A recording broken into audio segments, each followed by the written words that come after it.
Hi, and welcome to my channel. Or if you're a returning subscriber, hi again. It's so nice to see you back here for another video. My name's Tess Lark, and today I'm going to be testing the G3 resin curing machine from Resiners. Resiners was nice enough to send me this product, and hi Resiners, if you're watching this, thanks team. But I thought it would be a fun idea to flip on my camera and let you guys know what I think of this pretty cool new toy. In order to test this machine and see how much time it could potentially save, I'm going to do, I think, 3 different tests. So for one test, I'm just going to try to cure some clear resin. For the next test, we'll do resin with some pigment. And then for the final test, let's see what a bloom looks like cured in the machine versus curing normally at room temperature. I'm really curious to see if the bloom is going to shrink potentially because it's going to be curing a lot faster. To be fair, all blooms are different. There's no 2 blooms that are 100% alike, but I think that if it's drastic enough, we'll be able to tell the difference. So anyway, that's my plan. We'll see how it goes. Before we get started, don't forget to subscribe if you haven't already. Hit that like button and make sure you're following me on social media. Okay, let's mix up some resin and get started. The resin I'm using today is a 2-part epoxy by Paduo, and this is only my second time using this resin. I used it for my snake project recently and I really liked it, but let me know what brands you guys are using and what you're loving. I'm going to start with 200 milliliters of resin. I don't need to make my blooms super thick, so I'm not going to pour too much into them. But I also did find these little dragon molds, so I thought maybe that would be fun. Maybe we can do some like glittery dragons? Why not? I also forgot to mention that anything that I'm using in this video will be linked in the description below, so if you're curious about any of the tools, the resin, or just anything that I'm using, you can find all of that information in the description. After I've got my resin measured and mixed, I'm going to start by adding some pigment to that resin. And for that, I'm going to be using Pinata Colors alcohol ink. I'm using their teal and their Blanco Blanco, as well as some glitter from Let's Resin. So I've got a few small measuring cups here and I'm going to section out some of my resin. I don't need a lot of pigmented resin, so I'm just using these small cups. I'm going to need the most teal, so I poured that one first. I'll need a little bit less white and just a tiny little bit of resin for my glitter. So starting with the teal, a few drops into there, and then I'm going to make sure that that is really thoroughly mixed. I maybe added a little bit too much to this cup. It's right there at the brim, but we will manage. And then next going in with my white, and it is always a good idea to make sure that you give your alcohol inks a good shake before you add them to your resin because the pigment can settle at the bottom, so you just want to make sure that's really well incorporated. And once again, I'm just going to go ahead and mix that up, adding a little bit more white. You can always add more pigment, so I like to start small and then add a little bit as I go. You can also test for how pigmented your resin is by looking at how it looks at the bottom of your popsicle stick. And once I'm happy with this, let's move on to the glitter. I did a horrible job pouring this glitter in, made a huge mess, but a little bit of glitter with that little bit of resin. I just want a little bit right now for the center of my flowers, and I'm adding more glitter here because I want to make sure that it's not too liquidy because I do want it to stay in the center of the coaster. Again, just checking my popsicle stick to make sure that the glitter is not just running off immediately and that it's a little bit more of a paste consistency. It's not super thick, but this will work. My next step is going to be to set all of my molds inside of this curing machine. So I've got my mold for the coaster, a couple for both my clear and my colored resin, and then a little dragon. We'll try a glitter dragon if we've got enough resin left over at the end. I'm starting out with my bloom, and I don't know how I did this, but I didn't film the first part of this process. Fear not, we will be doing it again later, and I also have a lot of bloom tutorials here on YouTube. These aren't my favorite blooms that I've ever made, but if you're interested in this specific technique, again, I will link a couple of those in the description as well. But essentially, I put down a layer of clear resin, put my glitter in the middle, and then I'm using the colored resin to make a spiral starting from the center and going out into the edge. Next, I'm going to take a clean popsicle stick and draw a couple lines into the center of my mold, making a petal pattern so we can get our bloom. After the bloom's done, let's add a little bit of this blue resin to one of our containers in here. I really didn't make quite enough blue for this, but we're gonna do what we can. So here's the first step of the bloom. I'm just pouring a layer of clear resin, and while I'm at it, I'll pour a little bit of this clear resin off to the side for our test in here and also in the other mold. And then I'm taking some of that resin and glitter mixture, placing it down in the center, and then starting with my blue, making a spiral, starting from the center and making my way out to the outer edge. You can see there's not a lot of blue here, but it's enough. We'll still be able to see what cures faster. So then going in with the white, again making that spiral, and then taking a popsicle stick to pull those petals into the center and make a bloom. And once again, I will have specific bloom tutorials listed in the description if you're curious. And also give me a like if you're finding this tutorial, or this video I should say, to be helpful.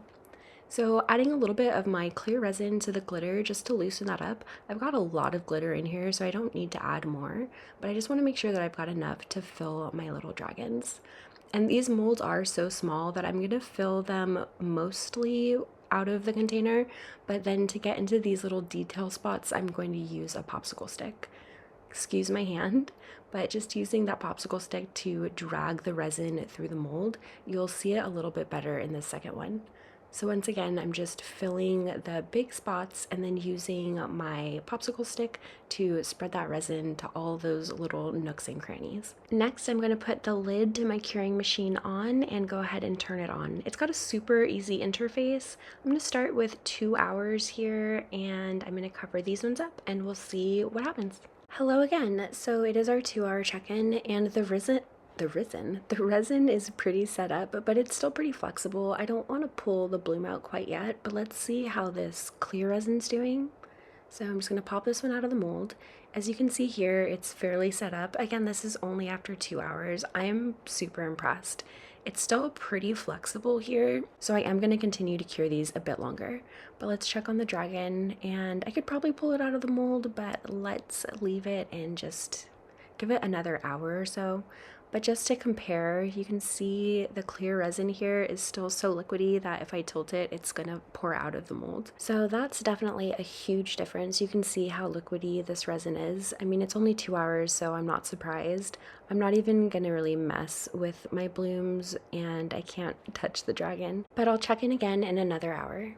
Alright, so it's been about 3 hours and my pieces are actually cured enough that I can pull them out of their molds. So let's go ahead and see how they turned out so far. So here's the little clear piece that we saw earlier. It's totally solid by now.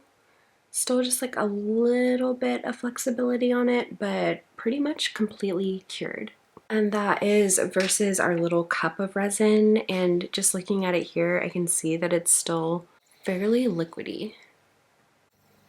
Just using a tool here just so you can see how liquid that still is. I'm pretty impressed, I'm not gonna lie. Next up, I've got that little blue resin. Again, this one, 3 hours in the curing machine, and it is pretty solid. And then the residual in the cup, which I can tell is still extremely tacky. Next up, I've got our sparkly little dragon. And he's still a bit flexible, but cured enough that I can pull it out of the mold. I really love the way that this glitter looks too. I'm gonna have to show you guys in better light, but it's so pretty. And here's my other dragon. I'm not even gonna be able to pull that out of the mold. It's still completely liquid. Not completely liquid, but it's really tacky. Again, if I were to touch it, I'm sure it would pull. And then let's see our flower. It's funny how much it shrunk up. But to be fair, on this other coaster that's curing just at the regular temperature, it shrunk up a bunch too. And again, this is my first time trying this specific type of resin, so I'm kind of curious. I feel like this needs more investigation. Let me know in the comments if you'd like to see me try like a bloom tutorial, but trying maybe 2 or 3 different types of epoxy resin just to see if the results are different. Anyway, let's pull this one out of the mold. So it is fully cured. It did shrink up quite a bit, It actually reminds me of one of my first bloom tutorials that I posted here on YouTube where my blooms shrunk up a lot. So we're going through a heat wave in California right now. I'm wondering if it has to do with the temperature of the resin as I'm working.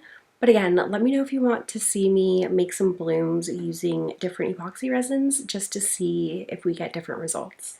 Overall, I'm pretty happy with this machine. I think that it does exactly what it says it's going to do. It helps you cure your resin faster. I also really like the retro design of it and the colors, and I like that it has that UV function. I think that that's a really great idea to incorporate in a curing device. However, I do want to see how my bloom turns out tomorrow versus the one that we cured today. So I'll check in with you guys tomorrow once these pieces are cured, the ones that we're not curing in the machine and that we're just going to cure with time and the normal temperature. So I will see you tomorrow to let you know my final thoughts. All right, so I let the rest of my pieces set up overnight and they're all fully cured. So let's go ahead and pull them out of their molds and we'll do a little bit of comparison. Starting with that clear resin. And you can see when I was moving it around where the resin moved because it was still really liquidy, it wasn't fully set up. And then this is the one that I put in the curing machine that was cured in about 3 hours. Then we have our blue. I didn't really save enough blue, but here we go. They look the same. There's not more or less air bubbles in one or the other, but again, the machine cured it a lot faster. And we have our little dragon. I love this glitter, but fully cured again versus the dragon in the machine. They look the same, they feel the same, but again, the machine just cured it much faster. And then last, let's check out this bloom. And again, you can see how much it shrank. So I don't think that that was because of the curing machine. I think that for whatever reason, these blooms just shrank up a whole lot this time. Still very cute. Get that petal pattern with the glitter in the center. And then once again, here is the one that I cured using the machine versus the one that I cured normally. So they're pretty much the same. I don't see any real visible differences between the two. Again though, I am curious about why this shrank up so fast.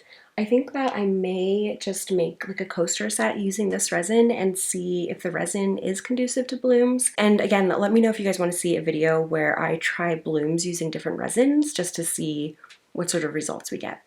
Overall, I'm really happy with this machine. I think that it does exactly what it says that it's going to do. Definitely saves some time. Overall, I think that this is a great product and I'm really looking forward to using it in the future.